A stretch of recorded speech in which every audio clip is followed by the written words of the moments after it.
CUET 2024 के result आने में बस कुछ ही दिनों की टाइम बचा है और बच्चों के मन में सबसे बड़ा सवाल है कि सर रिजल्ट के बाद जो प्रोसेस होगा काउंसलिंग का वो कैसे प्रोसीड होगा कि हम अपने देश के टॉप 10 यूनिवर्सिटीज में एडमिशन ले सकते हैं। नमस्कार, मेरा नाम है आशुतोष राय और आज की वीडियो में हम समझेंगे कि सीयूईटी की क्या कॉमन काउंसलिंग पॉसिबल है या इस बार से कॉमन काउंसलिंग होने की कोई संभावना भी है या नहीं है।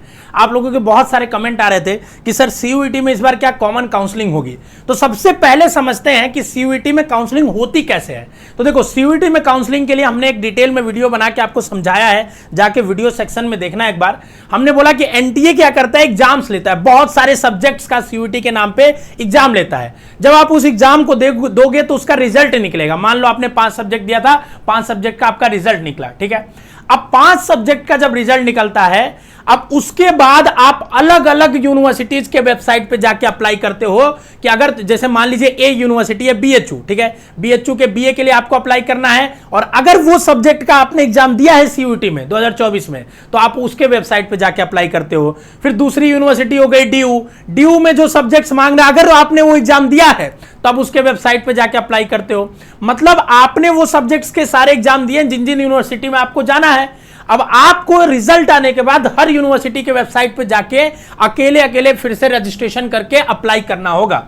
मतलब सिंगल हर यूनिवर्सिटी के वेबसाइट के पेज को विजिट करना होगा, रजिस्ट्रेशन करना होगा और आपको ट्रैक करना होगा कि किस यूनिवर्सिटी का क्या स्टेटस अभी चल रहा है। ये अभी तक का काउंसलिंग प्रोसेस था 2 सालों से, ठीक है। सीयूईटी पहले क्या था कि हर यूनिवर्सिटी अपना एग्जाम लेती थी, अपना काउंसलिंग कराती थी या अपना कुछ प्रक्रिया रखती थी जिसके थ्रू वो एडमिशन लेती थी, या तो बोर्ड के मार्क्स के बेसिस पे जैसे बीएचयू अपना एग्जाम कराती थी और अपना काउंसलिंग कराती थी। तो यूजीसी ने क्या किया कि सारे यूनिवर्सिटी का एग्जाम तो कॉमन कर दिया, लेकिन काउंसलिंग की प्रक्रिया अभी भी सारी यूनिवर्सिटी को ऑटोनॉमी छोड़ दी कि आप अपने बेसिस पे ले सकते हो। इसका एक बहुत बड़ा मेजर कारण यह था कि हर यूनिवर्सिटी के पास स्वैच्छा है कि वो किस कोर्स के लिए कौन से सब्जेक्ट का मार्क्स या मेरिट लेना चाहते हैं। जैसे बीएचयू बीए के लिए जनरल टेस्ट लैंग्वेज लेना चाहता है तो ड्यू कहता है कि हमको 3 डोमेन चाहिए आपके 12th में जो आप पढ़े हो वो। तो इलाहाबाद कहता है कि हमको 2 डोमेन, एक जनरल टेस्ट और लैंग्वेज के बेसिस पे मेरिट बनाना है। हर यूनिवर्सिटी एक अलग क्राइटेरिया सेट करके रखी है सेम कोर्स के लिए। अगर आपको बीए ही करना है तो हर यूनिवर्सिटी में अलग अलग सब्जेक्ट की क्राइटेरिया है जिसके बेसिस पे आपको एडमिशन ले सकते हैं या लेना होगा, ठीक है। लेकिन अभी बीच में बात चली थी, ठीक है ना, जैसे कई सारे इंटरव्यूज में या न्यूज में भी आप देखोगे, जैसे एजुकेशन टाइम्स का एक न्यूज था, ठीक है ना, इसमें एक पंजाब यूनिवर्सिटी के वीसी थे आरपी तिवारी जी, उन्होंने बोला था कि देखिए जैसे आईआईटी जेईई मेंस में नीट में क्या होता है कि इतने सारे इंस्टीट्यूट्स है, जैसे नीट में ही ले लो, अभी तो बहुत बड़ा स्कैम चल रहा है नीट में, क्या ही बात किया जाए, ठीक है, चाहे जेईई मेंस में ले लो, ठीक है, जेईई एडवांस में, तो उसमें क्या होता है सारे आईआईटीज में एडमिशन के लिए कॉमन पोर्टल उनका होता है जोसा पोर्टल, ठीक है, और वहां पे जाके बच्चा अप्लाई करता है, सारी यूनिवर्सिटीज के लिए करता है और वही एक पोर्टल से उसको सारी यूनिवर्सिटीज का अपना वो रैंकिंग वगैरह सेट कर लेता है और एक ही यूनिवर्सिटी एक ही पोर्टल से उसकी पूरी काउंसलिंग प्रक्रिया कॉमन हो जाती है और एक ही मतलब कंप्लीट हो जाती है। अब यहां आपको हर यूनिवर्सिटी के पोर्टल पे जाके करना पड़ेगा, तो बहुत टेडियस काम है स्टूडेंट के लिए। अगर कोई यूनिवर्सिटी का कोई डेट छूट गया तो आपका करियर वहीं पे खत्म हो गया उस यूनिवर्सिटी के लिए। अगर कोई यूनिवर्सिटी ने कुछ गड़बड़ कर दिया अपने लेवल पे तो भी आप कुछ नहीं कर सकते, क्योंकि सिंगल हैंडेड यूनिवर्सिटी के खिलाफ आवाज उठाने वाला कोई है नहीं और उस पर आप एक्शन ले नहीं सकते हो। कॉमन एग्जाम होगा, ज्यादा लोगों को प्रॉब्लम होती है, कॉमन लेवल पे काउंसलिंग होगी, ज्यादा लोगों को प्रॉब्लम होती है तो लोग आवाज उठाते हैं। जैसे सीयूईटी में इतनी सारी प्रॉब्लम हुई, बच्चों ने आवाज ही नहीं उठाया। हम जैसे कुछ लोगों ने आवाज उठाया था पूरे सोशल मीडिया पे और सारी जगहों पे, ठीक है, बहुत सारे लोगों, क्योंकि उनको डायरेक्ट अफेक्ट नहीं पड़ता इस बात से। अभी नीट से बहुत सारे लोगों को अफेक्ट पड़ता है तो बहुत सारे लोग उसको आवाज उठा रहे हैं लेके। तो कॉमन काउंसलिंग होने से फायदे तो बहुत है, ठीक है। बच्चों के एंड पे सबसे ज्यादा फायदा, ठीक है, कि सिंप्लीफाइड वे में एक पोर्टल होगा जहां से एक जगह से सारी चीजें करनी होगी। लेकिन क्या ये फिजिकली मतलब फिजिएबल है इस सेशन के लिए या नहीं। देखो, अगर मैं देखूं तो पीजी में भी बात हो रही थी सीयूईटी पीजी में भी कि कॉमन काउंसलिंग होगी। पीजी में भी कोई कॉमन काउंसलिंग की हमको दिखी नहीं है अंदेशा और ना ही हुआ, ठीक है।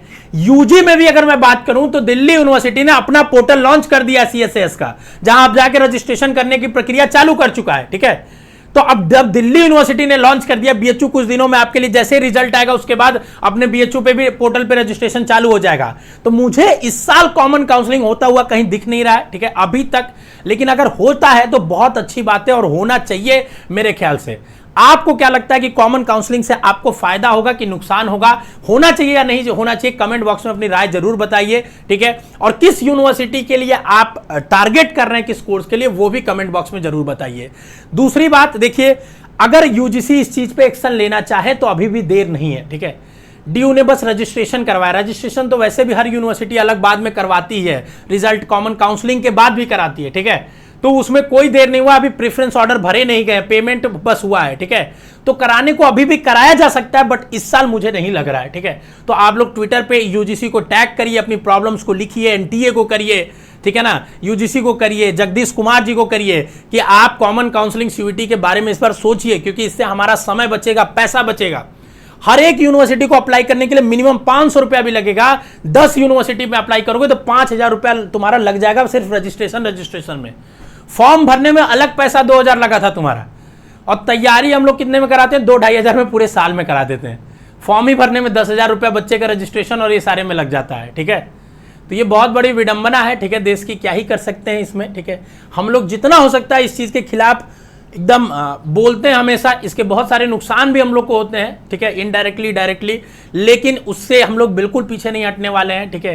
क्योंकि जब ये हम लोगों ने काम शुरू किया था बोलना, ये या हम लोगों ने जब पढ़ाना शुरू किया था, तो सिर्फ इसी मकसद से कि जो बच्चे हम में फेथ रखते हैं उनके फेथ को हम जगाए रखें, ठीक है। और आज भी अगर कभी भी किसी तरह की नीड होगी तो हम करेंगे, लेकिन बाबू आपको समझना पड़ेगा कि आप जब अपने लिए लड़ोगे तब जाके ये पूरी तरीके से एक मसाल बनेगी और आपको उसका रिजल्ट मिलेगा।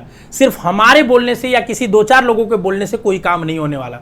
सीयूईटी एग्जाम में इतनी बड़ी गड़बड़ी हुई, हम लोगों ने ट्वीट किया, वीडियो बनाया, बोला, हम इतनी ही कर सकते हैं, हमारी कैपेबिलिटीज इतनी ही है। हम लीगल एक्शंस नहीं ले सकते हैं क्योंकि हम एज ए स्टूडेंट नहीं है। आपको उसके खिलाफ लीगल एक्शन अगर आप जानते हो तो लेना पड़ेगा, आपको जाके उसके खिलाफ मूवमेंट तैयार करना पड़ेगा। हम अगर करते हैं तो हमें एक अलग छाप से देखा जाता है कि हम कोचिंग वाले हैं, ठीक है।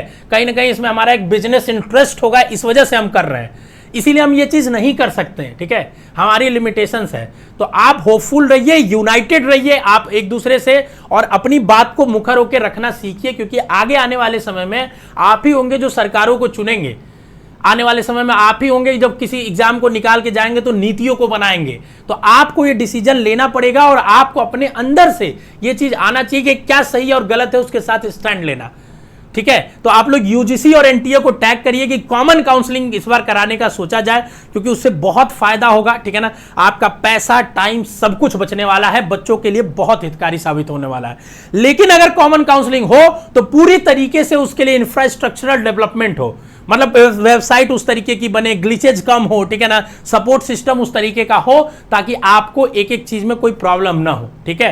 तो ये रही कॉमन काउंसलिंग के ऊपर। अगर नेट सेल में मैं बात करूं तो इस साल अभी तक कोई अंदेशा नहीं लग रही। कुछ आर्टिकल्स भले दिखे हैं, लेकिन जो अभी तक रुख आया है मुझे नहीं लगता है कॉमन काउंसलिंग होगा, ठीक है। बाकी अगर कोई डाउट है, धीरे धीरे हम लोग कट ऑफ और यूनिवर्सिटी की सारी कंडीशंस के बारे में बात करेंगे चैनल पे। चैनल को सब्सक्राइब करके रखिए, व्हाट्सएप चैनल है उसको ज्वाइन कर लीजिए डिस्क्रिप्शन में। All the best.